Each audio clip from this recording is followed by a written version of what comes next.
pada hari ini bisa berfellowship kembali, bisa kembali ya, bisa mendengarkan firman Tuhan, itu semua karena rahmat Tuhan, semua karena berkat Tuhan.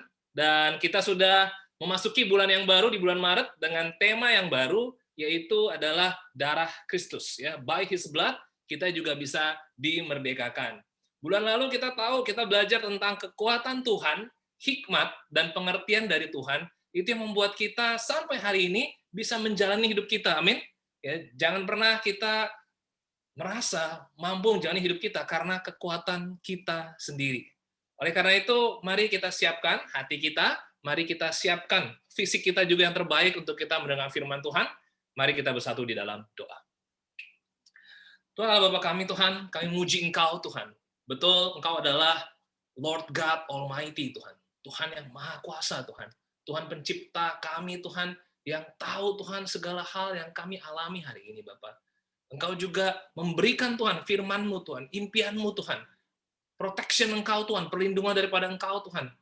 Kalau pada hari ini kami boleh Tuhan bisa diselamatkan, boleh Tuhan mengenal firman-Mu Tuhan, hanya satu Tuhan yang membuat kami bersyukur yang hari ini kami ingin bahas Tuhan tentang darah Kristus Tuhan.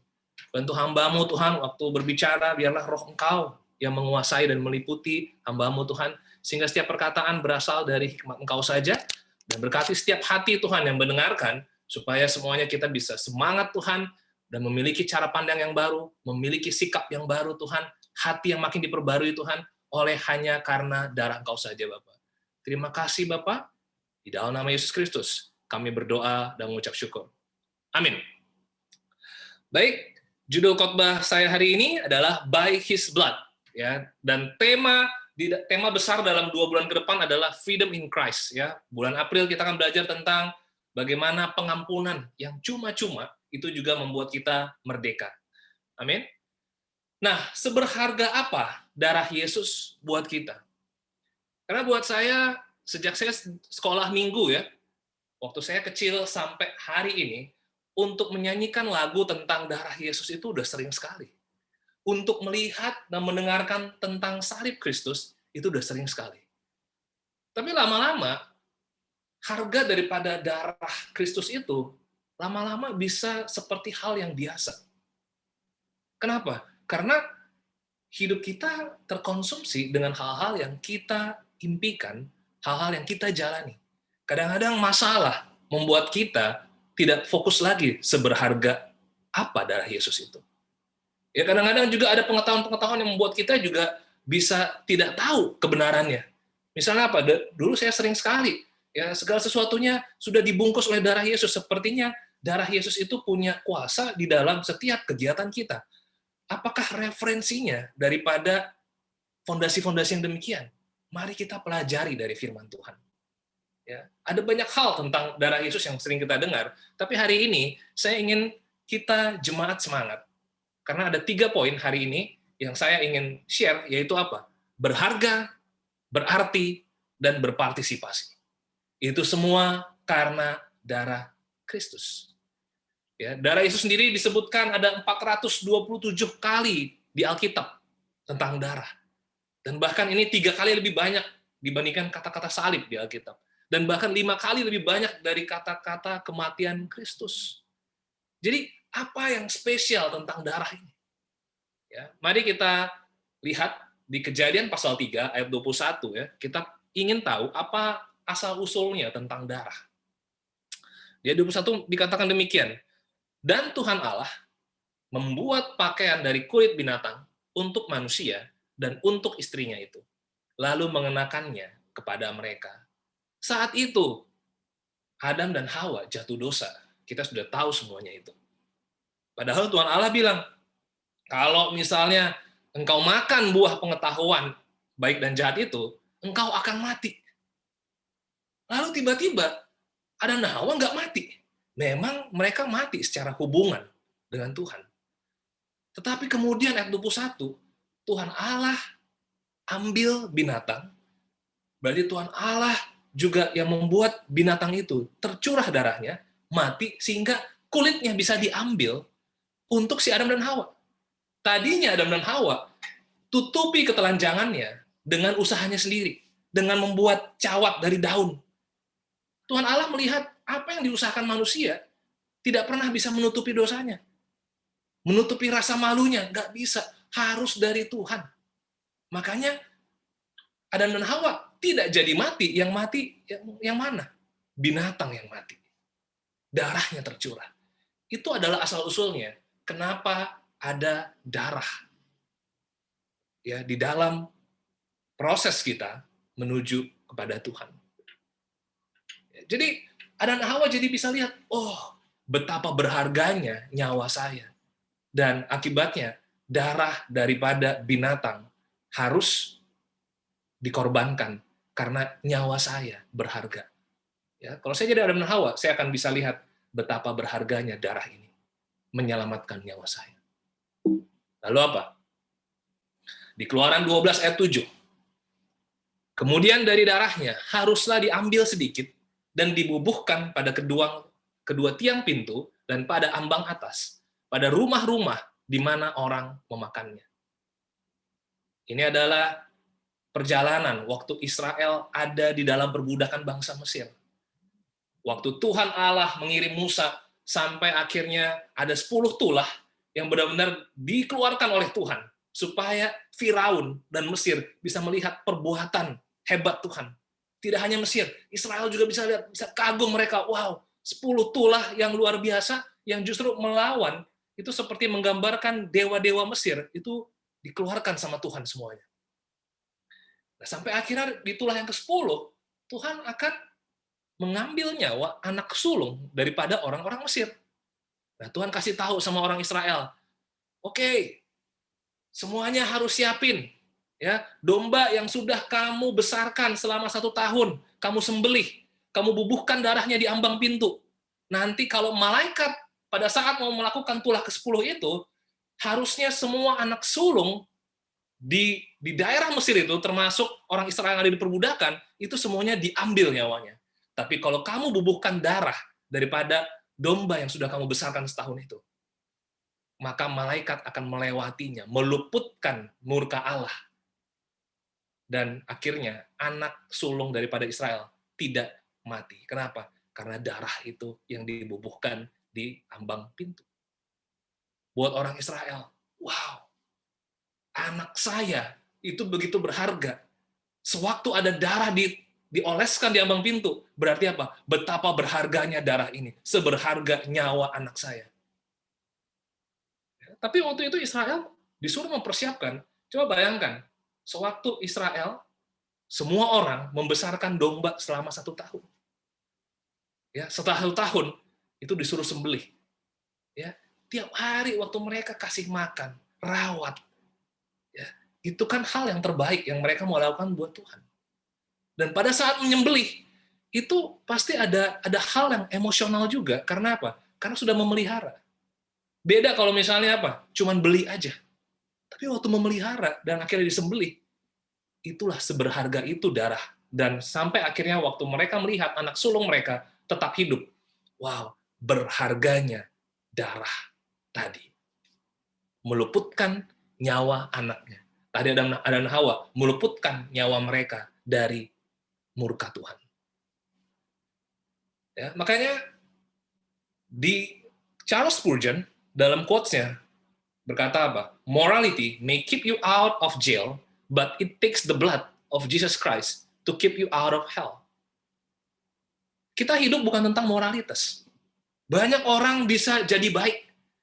Seminar motivasi bisa bikin orang baik. Baca buku bisa bikin baik. Agama apapun bisa bikin baik.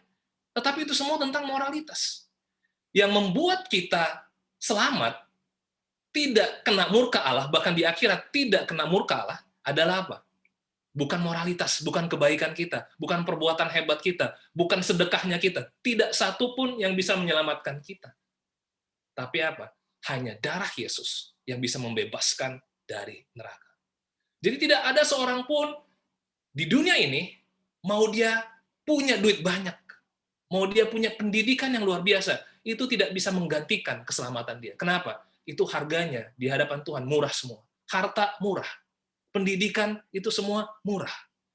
Segala hal posisi, apapun yang kita mau capai hari ini, Murah. Kenapa? Darah Yesus lebih mahal daripada semuanya itu. Darah Yesus itu seberharga nyawa anak kita, nyawa kita. Ada dari kita bisa ada jual anaknya supaya dapat duit seberharga apa anak kita waktu dijual. Saya merasa kita tidak ada yang mau menjual anak ataupun orang yang kita kasih. Makanya dikatakan di 1 Petrus 1 ayat 18 sampai 19.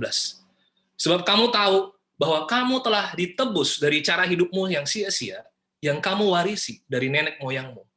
Itu bukan dengan barang yang fana, bukan pula dengan perak atau emas, melainkan dengan darah yang mahal, yaitu darah Kristus yang sama seperti darah anak domba yang tak bernoda dan tak bercacat. Jadi darah ini melambangkan apa? Nyawa, kehidupan.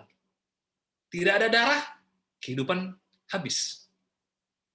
Kita ada kekayaan tapi nggak ada darah, nyawa kita mati. Nah, dari asal-usul kejadian itulah ya buku Keluaran dan banyak sekali tentang darah di peraturan-peraturan hukum Taurat Israel yang membuat mereka jadi benar-benar terlatih hati mereka, pikiran mereka. Mereka benar-benar menghargai darah korban. Kenapa? Itu seberharga membayar kematian dan menggantinya dengan kehidupan. Kalau kita hari ini ya kita pernah punya kedukaan, ya ada keluarga kita yang nyawanya sekarat. Kita mungkin akan sekali ya mau membayar berapapun. Kenapa? Karena nyawa orang yang kita kasihi begitu hebat. Bahkan harta kita jadi seperti murah. Apa yang kita punya, ilmu yang kita punya, jadi nggak ada harganya. Sewaktu apa? Nyawa orang yang kita kasihi itu hilang. Oke, nah dari situ kita bisa lihat, wow, berharga sekali darah Kristus. Seberharga nyawa yang baru tidak bisa dibandingkan. Kalau kita mempunyai seorang bayi, anak, ada orang yang mau beli bayi kita, nggak mungkin kita kasih. Kenapa? Ini nyawa. Ya, nyawa dan kita nggak bisa bandingkan itu dengan apapun juga. Tidak dengan perak, tidak dengan emas, tapi Kristus sudah berikan darahnya yang mahal. Dan ini satu lagi, tak bernoda, tak bercacat. Darah korban hewan-hewan dulu di Israel itu tidak bisa benar-benar membersihkan hati mereka. Tetapi hanya darah yang tak bernoda, yang tidak bercacat, yang benar-benar bisa membersihkan dosa-dosa orang. Sehingga memberikan nyawa yang baru, yaitu apa? Darah Yesus. Jadi poin saya yang pertama adalah, seberapa sekarang, waktu tadi kita mendengarkan penjelasan, kita sering ingat tentang darah Kristus. Seberapa kita menghargai darah Yesus. Kenapa setiap minggu kita mendengarkan sharing tentang salib? Tadi Yoris share tentang salib. Mengingat salib Kristus, mengingat darah Yesus, membuat dia mau mengampuni. Amin. Hari ini, karena darah, kita diampuni. Karena darah juga kita bisa mengampuni. Karena darah Kristus, kita masih bisa hidup. Ya, mari kita pikirkan ini. Karena kita bisa sangat terkonsumsi dengan hal-hal hari ini. Ya, gadget mungkin bisa lebih berharga daripada darah Kristus. Kesenangan kita lebih berharga dari darah Kristus. Ya, kenyamanan kita lebih berharga dari darah Kristus. Tapi itu semua pada akhirnya tidak akan pernah bisa menyelamatkan kita. Hari ini waktu kita beribadah, ya kita datang harus karena Tuhan terima kasih karena darahmu berharga dan engkau kasih saya kehidupan, kasih saya nyawa, dan saya mau datang dengan semangat kepada engkau. Hargai darah Kristus. Poin saya yang kedua adalah berartinya darah Yesus dalam hubungan. Di Roma pasal 3, 23-25. Karena semua orang telah berbuat dosa dan telah kehilangan kemuliaan Allah. Dan oleh kasih karunia telah dibenarkan dengan cuma-cuma karena penebusan dalam Kristus Yesus. Kristus Yesus telah ditentukan Allah menjadi jalan pendamaian karena iman dalam darahnya. Hal ini dibuatnya untuk menunjukkan keadilannya. Karena ia telah membiarkan dosa-dosa yang telah terjadi dahulu pada masa kesabarannya.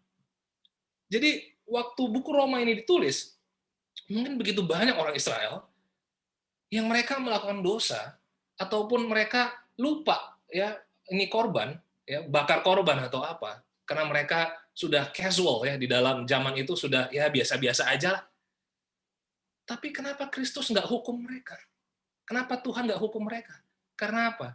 Karena itu adalah gambar masa kesabarannya.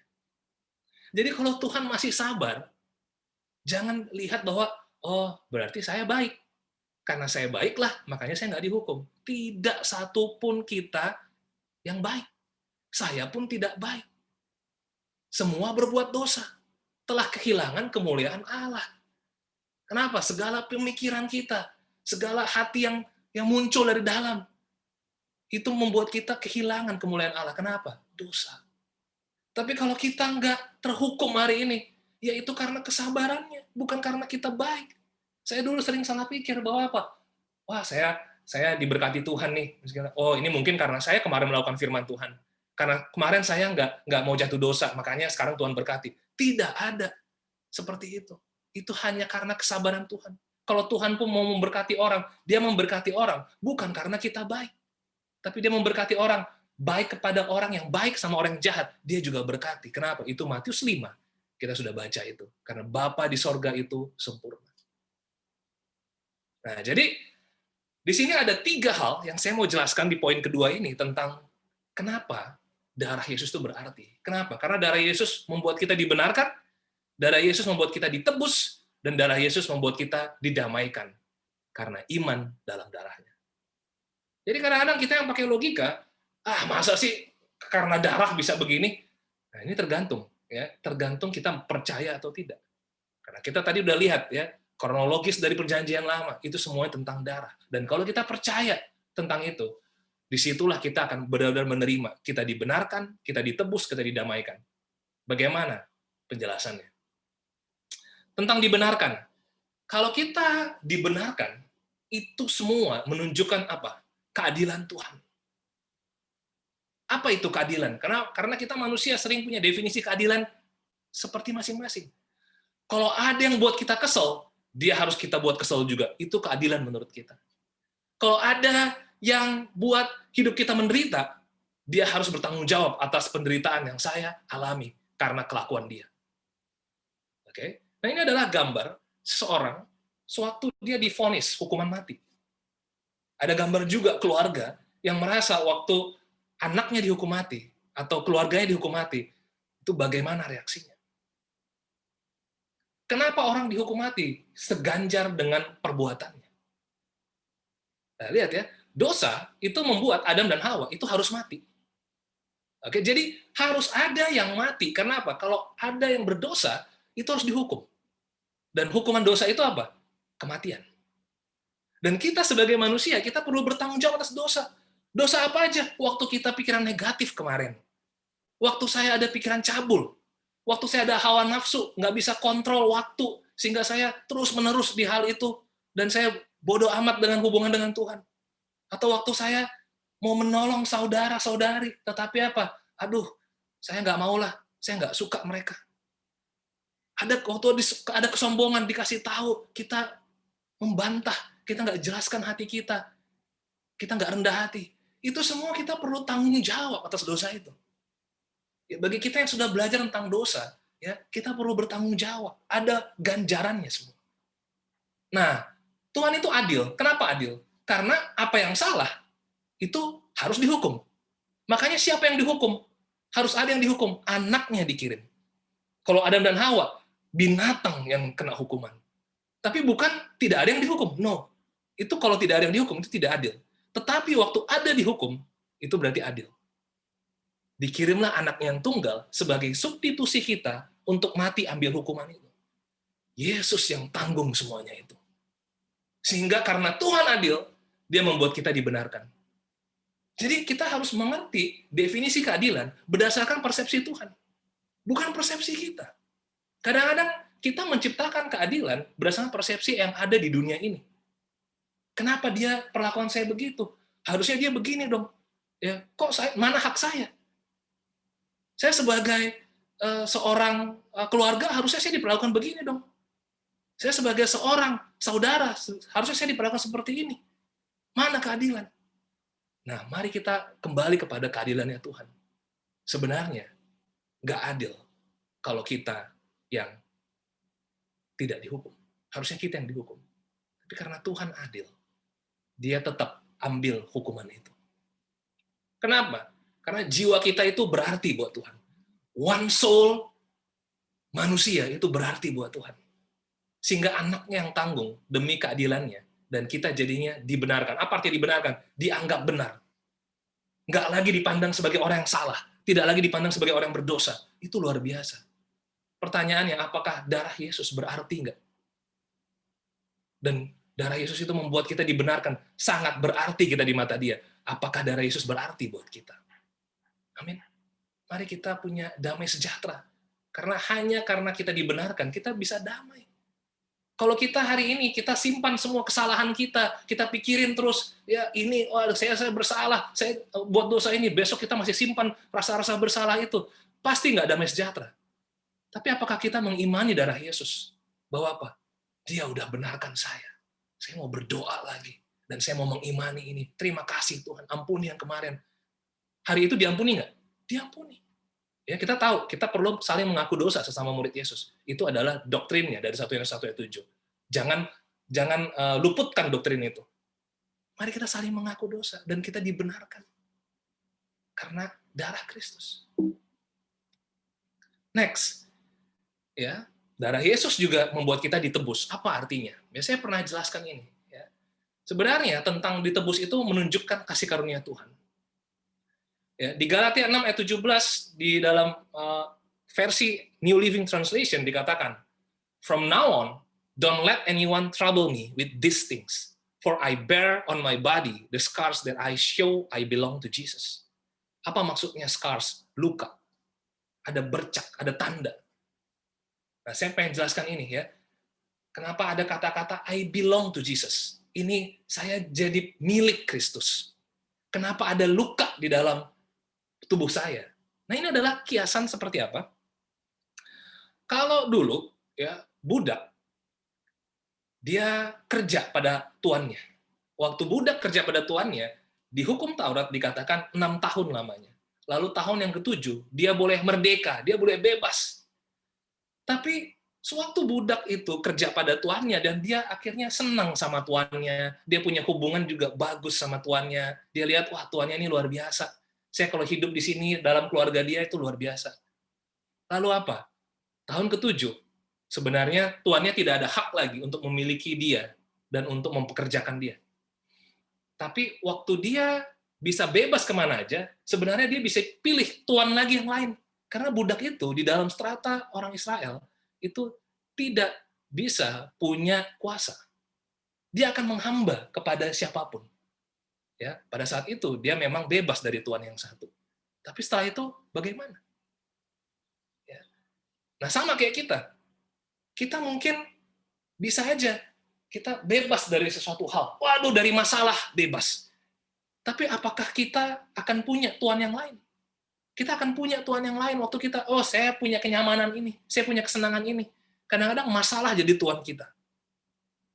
Oke? Makanya Tuhan bilang, tidak bisa mengabdi kepada dua Tuhan. Kalau kita mau menjadikan Tuhan Yesus adalah Tuhan kita, ya udah itu aja. Karena budak itu nggak bisa punya pilihan. Ya, budak itu kalau udah punya Tuhan, ya udah. Ya, nggak bisa dia atur kesenangannya sendiri, nggak bisa diatur kenyamanannya sendiri. Semuanya tergantung Tuannya. Tapi pada saat ini, sudah tahun ke-7, dia bebas. Dia nggak punya tuan lagi. Oke? Nah, pada saat itu, kalau dia dengan pilihan dia yang bebas, dia mau pilih, Pak, saya mau pilih Bapak, saya mau hidup di keluarga Bapak, karena saya senang. Biarlah saya jadi budak Bapak selama-lamanya. Nah, kalau hal itu dikatakan di buku Keluaran, itu ada aturannya.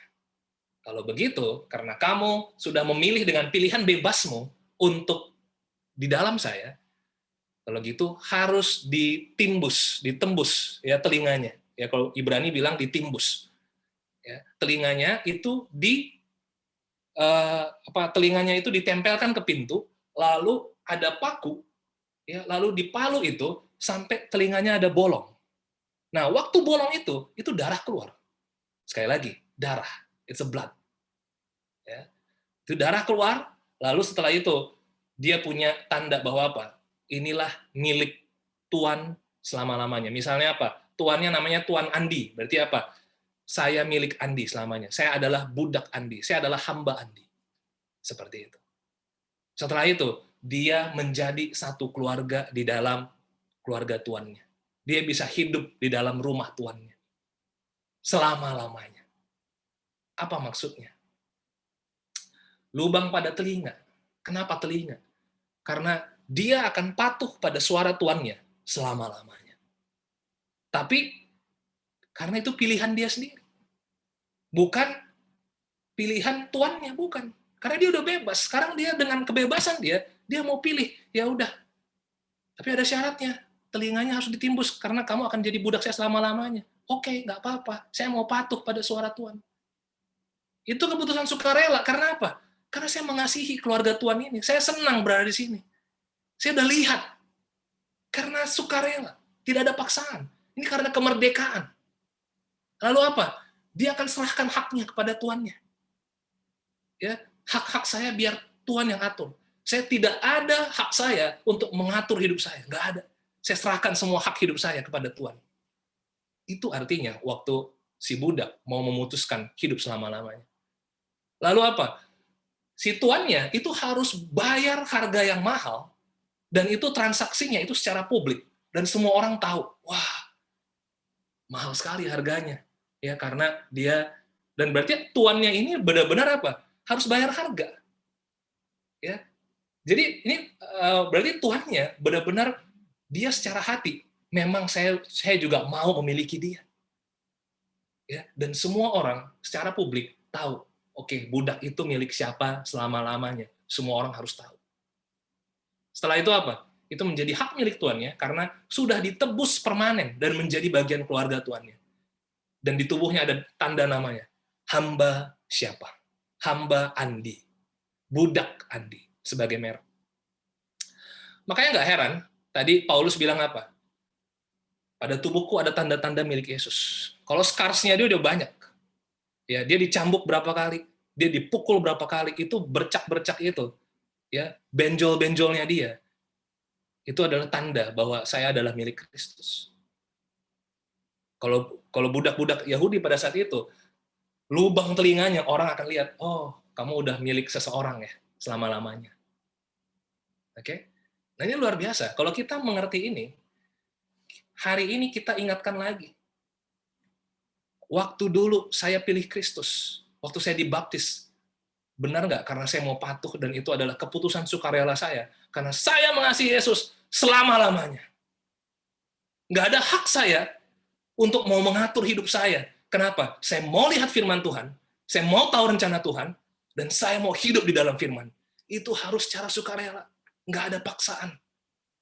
Bukan karena kata-kata orang, bukan karena kata-kata pendeta atau pembimbing. Tapi kalau kata orang itu sesuai firman, ya udah, karena Tuhan berbicara lewat orang-orang juga. Dan saya jadi hak milik Tuhan saya. Makanya di setiap surat ya di Perjanjian Baru, surat Yakobus, saya Yakobus, hamba Kristus. Itu dia tahu, dia adalah budaknya Kristus. Saya Paulus, hamba Kristus. Ya, jadi kalau kita di Indonesia sering mendengar ya pendeta itu hamba Tuhan, ya sebenarnya semua orang yang mengaku dirinya ditebus oleh darah Yesus adalah hamba Tuhan. Kenapa? Karena kita harus mengerti pengertian ini. Kita adalah budaknya Kristus, tapi di dalam sukarela kita. Ya, bayangkan kita milik Kristus, luar biasa. Berarti sekali kita. Tapi kalau kita ke Tuhan yang lain, nggak ada harapan. Nggak ada keselamatan, nggak ada akhirat, ya, nggak ada jaminan. Kita akan mati secara relationship, secara hati kita, secara emosi kita. Nggak ada sedikit pun kita bisa. Makanya memang kita dihadapkan pada satu-satunya jalan. Yaitu kalau nggak jadi milik Kristus, kita akan jadi milik dunia. Waktu kita jadi milik dunia, kita milik ya penguasa dunia ini, ya dalam artian iblis. Makanya dikatakan ya, Bapa segala dusta yang penguasa dunia. Tapi kalau Kristus penguasa bumi dan surga. Ya, segala hal tentang bumi dan surga dia dalam kuasa dia. Tapi segala sesuatu yang duniawi, siapa bapaknya? Iblis. Kita nggak mau tertipu oleh hal itu. Nah, itu ditebus. Selanjutnya, dikuduskan, didamaikan. Nah, jadi kalau tadi ditebus, itu menunjukkan karakter Tuhan yang penuh kasih karunia. Kenapa? Masih mau beli kita loh. Sebenarnya apa? Kehebatan kita nggak ada. Hanya budak lulusan pendosa. Nggak ada kehebatan kita. Mau kita punya skill hebat, itu pun dari Tuhan juga. Mau apa? Kita punya posisi, itu semua dari Tuhan. Nggak ada satupun. Makanya waktu dia tebus, dia beli, cuma karena apa? Cuma karena kasih karunia dia. Bukan karena kita layak, karena kita lebih baik, karena kita ikut firman. Nggak ada. Hanya Tuhan yang penuh kasih karunia. Itu satu-satunya alasan. Makanya dia mau beli kita. Mau bayar kita lunas dengan harganya, dengan darahnya. Nah, kalau didamaikan, ini menunjukkan kekudusan Tuhan. Kenapa? Adam dan Hawa, begitu jatuh dosa, dia harus keluar dari Taman Eden. Kenapa? Yang kudus dan tidak kudus tidak dapat bersatu. Oleh karena itu, manusia dan Tuhan itu harus ada perantara. Biasa dulu apa? Nabi, imam. Nggak ada orang yang bisa berbicara langsung sama Tuhan, Tuhan berbicara langsung sama dia. Tidak. Lewat Musa, lewat imam, lewat nabinya. Dan dia kirim nabi-nabinya supaya apa? Sebenarnya, ini semua kenapa saya kirim nabi? Karena kekudusan saya. Dulu di Taman Eden, kita bareng-bareng. Karena kamu kudus. Tapi begitu dosa, akibatnya apa? Kita nggak bisa bersatu. Saya harus kirim. Nah, kirim ini kan menunjukkan bahwa Tuhan yang kudus ingin tetap berhubungan. Ingin tetap connect sama manusia. Makanya, di dalam gambar ini adalah tabut perjanjian, ya, karikatur tabut perjanjian, dan di situ disebutnya mercy seat, yaitu apa? Tutup pendamaian. Dan hanya darah yang tidak dari lembu yang luar biasa, ya, itu dikatakan lembu merah. Ya, itu dibawa darahnya oleh imam besar setahun sekali. Untuk apa? Dipercikkan darahnya. Dan itu akan menguduskan Israel, sehingga Israel bisa punya hubungan sama Tuhan. Bangsa lain nggak tahu ini, mereka nggak bisa punya hubungan sama Tuhan. Makanya mereka banyak berhala. Nggak connect. Tapi dengan darah ini, di ruang Maha Kudus, hanya imam besar yang boleh masuk. Di situ terjadilah kita, bangsa Israel waktu itu, ya, dikuduskan oleh Tuhan. Sehingga bisa nyambung, bisa connect. Amin. Nah, kalau kita didamaikan, ya, itu everything about your relationship with God is wrapped up in the precious blood of Jesus. By His blood, we are redeemed, forgiven, justified, and sanctified. Segala hal mengenai hubungan dengan Tuhan telah dibungkus dalam darah Yesus yang berharga. Dengan darahnya, kita ditebus, diampuni, dibenarkan, dan dikuduskan. Hari ini kita merasa damai nggak dengan Tuhan? Kalau kita damai, itu hanya karena darah Yesus. Kenapa? Waktu kita mengakui, ya, Tuhan dengan darahnya itu menyelamatkan saya bisa mendoakan dan mengimani itu, ya, itu artinya saya bisa berhubungan sama Tuhan sepanjang hari. Itu artinya saya akan connect. Tapi apakah hadiah itu hari ini kita gunakan itu? Apakah hadiah itu kita nikmati? Sepanjang 24 jam kita bisa berhubungan dengan Tuhan. Apakah kita berdamai dengan Tuhan? Karena kalau misalnya saya dengan kakak saya, dulu saya sering berantem. Kalau udah sering berantem, itu pasti diam-diaman. Ya, tiba-tiba berdamainya itu adalah berdamai yang karena, ya, mau baik-baikin aja lah, supaya nggak enak juga. Tapi nggak pernah ada perkataan. Nggak pernah ada cerita hati. Nggak pernah ada saling mengakui. Nah, itu adalah damai yang palsu. Nah, Tuhan Allah ingin berhubungan dengan kita. Ya, kalau dia ketemu sama Adam waktu itu, berdosa, Adam, di manakah engkau? Apakah engkau yang memakan buah itu? Itu Tuhan pengen nyambung, pengennya kita mengakui. Pengennya kita sadar bahwa apa? Ya Tuhan, dosa ini membuat saya terputus dari engkau, tapi saya pengen damai dan I believe darah Kristus. Tuhan, saya mau Tuhan mengakui dengan saudara-saudari saya. Supaya apa? Hubungan dan darah Yesus bisa menyucikan lagi. Seberarti itukah darah Yesus buat kita?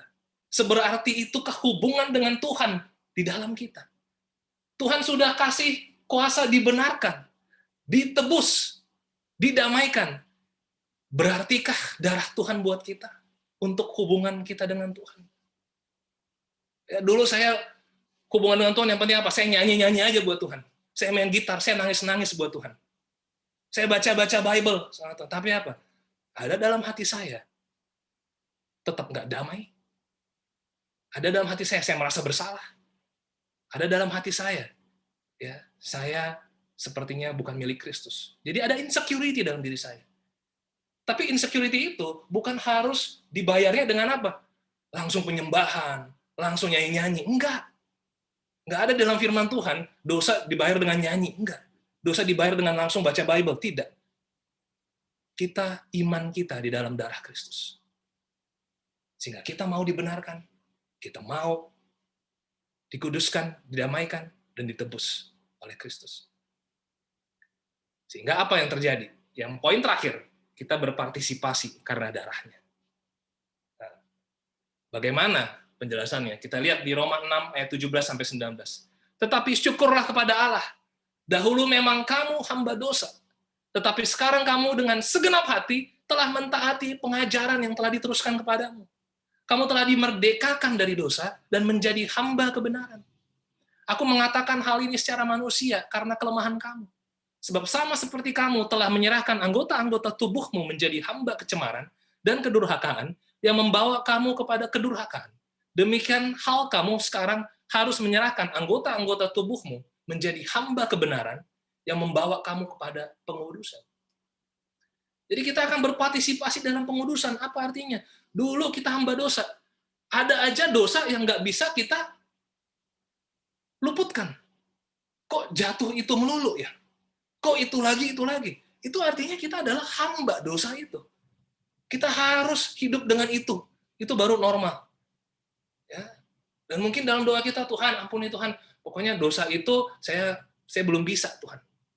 Itu artinya kita tetap menjadi budaknya dosa.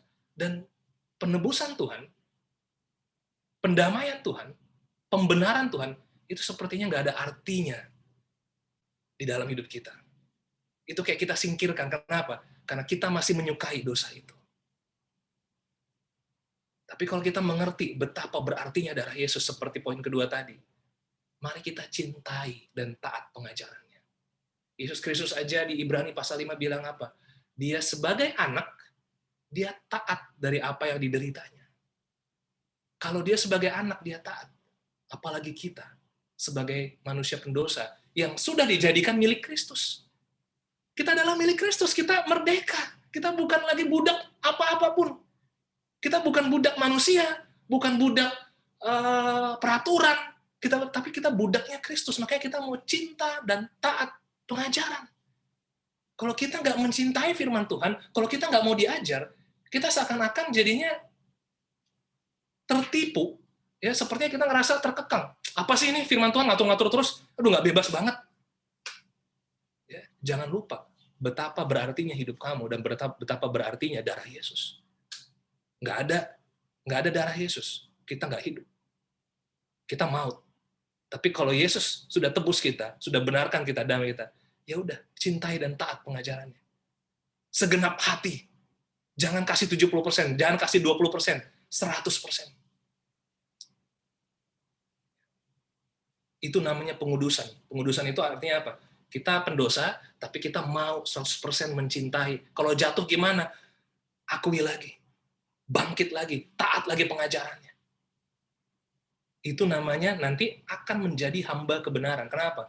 Karena kebenaran yang selalu kita pikirkan. Kebenaran yang selalu kita mau tuju.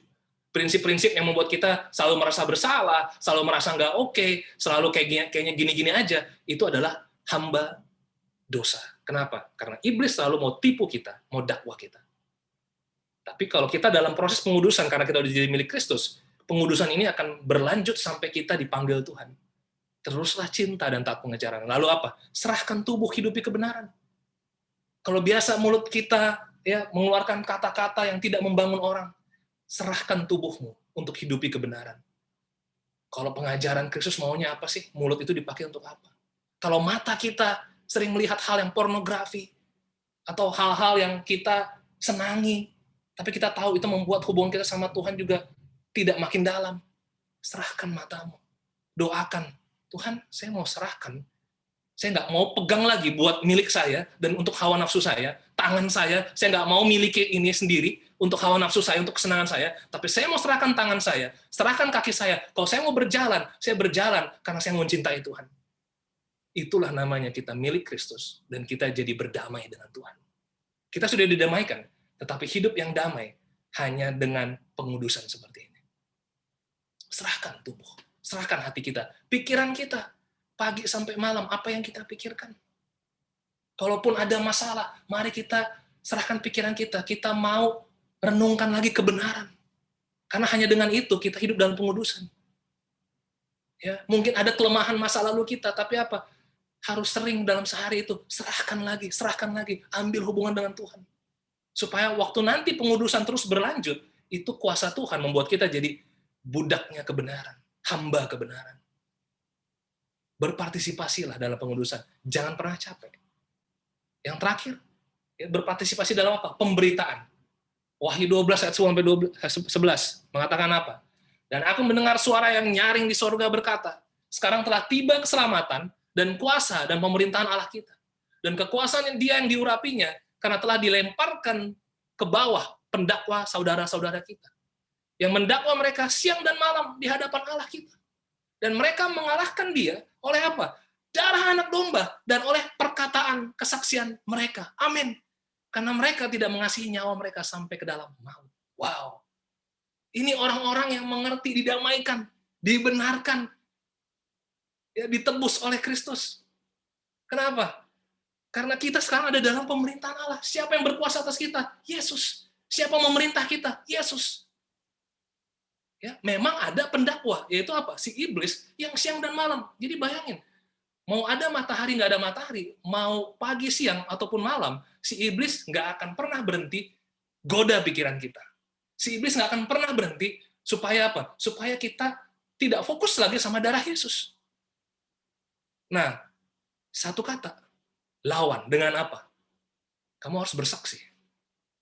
Jadi kita berpartisipasi dalam pemberitaan. Setiap kita ngomongin firman Tuhan, kita cerita tentang hidup kita yang mau berubah, dan saya dikasihi Yesus, saya ditebus loh. Kita sharing kepada orang-orang lain. Mungkin orang-orang ada yang belum kenal tentang darah Kristus. Cerita. Karena apa? Karena dengan demikian kita berpartisipasi dalam darah Kristus. Ingat, tadi darah berarti apa? Membuat kita tetap hidup.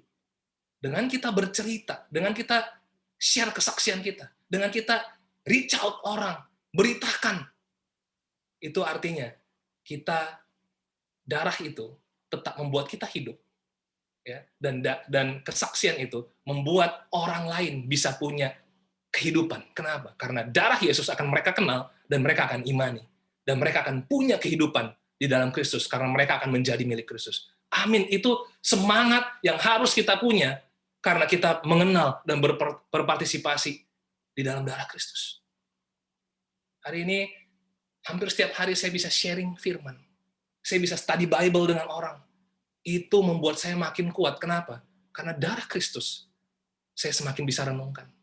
Darah Kristus seperti berkuasa untuk saya jadi hamba kebenaran. Kenapa? Karena firman itu benar-benar jadinya berkuasa. Amin. Itu harus kita semangat. Ya, jadi iblis itu kalahkan dengan apa? Perkataan kesaksian. Bagi kita yang sudah lama nggak bersaksi tentang iman kita, tentang kekuatan keselamatan yang kita punya, bersaksilah. Karena dengan hanya demikian, kita makin kuat. Dan darah Yesus makin berkuasa. Hanya itu kuncinya. Amin. Saudari, mari kita ingat ini. Seberapa berharga darah Yesus membawa kemerdekaan. Ya, seberapa berartinya darah Yesus itu membawa saya juga merdeka. Kenapa? Kalau saya nggak ngerti betapa berharganya, betapa berartinya darah Yesus, saya akan punya, mungkin pekerjaan saya lebih berarti. Mungkin istri saya lebih berarti daripada darah Yesus. Mungkin keluarga saya lebih berarti daripada darah Yesus. Tidak bisa. Yang hanya sangat berharga dan berarti adalah satu-satunya darah Yesus. Semuanya itu adalah prioritas kesekian. Kenapa? Karena kita dibenarkan, sehingga kita punya damai sejahtera, kita ditebus sehingga kita menjadi milik Kristus, kita didamaikan sehingga kita tidak terpisahkan, bahkan jadi bisa intim oleh Kristus. Karena darah itu. Lalu kita bisa berpartisipasi, kita dikuatkan, kita jadi punya pengharapan bahwa apa? Saya terus di dalam pengurusan Tuhan, saya terus jadi hamba kebenaran Tuhan, saya jadi suka firman Tuhan, saya jadi suka melakukan firman Tuhan, dan saya suka memberitakan kesaksian tentang darah itu, tentang pengorbanan Yesus, tentang bagaimana keselamatan kita. Inilah privilege kita, keistimewaan kita sebagai jemaat yang mengimani darah Kristus. Amin. Mari kita semangat bersatu di dalam doa. Tuhan Allah Bapa kami, Tuhan, kami memuji Engkau, Tuhan. Mungkin dulu, Tuhan, saya nggak pernah ngerti, Tuhan, apa artinya darah Yesus. Kenapa harus darah, kenapa harus mati, Tuhan. Tapi hari ini saya mengerti, Tuhan. Karena berharganya hidup saya, Tuhan. Dan darah itu melambangkan, Tuhan, kehidupan. Darah melambangkan juga bisa kematian, Tuhan. Dan tidak ada hal yang berharga selain Tuhan, Kristus, Tuhan. Dan bersyukur kalau Engkau menganggap kami sebagai milik Engkau, Tuhan. Prestasi kami apa, Tuhan? Kami hanyalah pendosa, Bapa, di mata Engkau. Tetapi Engkau jadikan kami milik Engkau. Engkau mau memiliki kami dengan harga berapapun, Tuhan. Engkau ingin tuh di depan semua orang kita bisa mengakui bahwa kitalah milik Engkau, Tuhan. Dan biarlah, Tuhan, kami terus, Tuhan, darah Engkau membawa kami, pengertiannya membawa kami semakin kuat untuk kita berpartisipasi setiap hari dalam pengudusan, Tuhan. Jangan biarkan kami lengah, Tuhan. Berkati setiap brother sisters, Bapak Ibu saudari, Tuhan, kita selalu, Tuhan, berfellowship, Tuhan. Kita selalu, Tuhan, berbagi, Tuhan, satu sama lain, menguatkan, supaya itu yang kita fokuskan. Dan biarlah, Tuhan, orang-orang lain bisa kenal tentang kekuatan darah Kristus, Tuhan. Sehingga mereka juga punya hidup. Mereka jadi milik Kristus. Dan mereka bisa menjadi, Tuhan, hubungan yang intim juga. Sampai mereka kekal nanti, Tuhan. Terima kasih segala ya, Bapak. Terpujilah nama Engkau. Di dalam nama Yesus Kristus, kami berdoa syukur. Amin.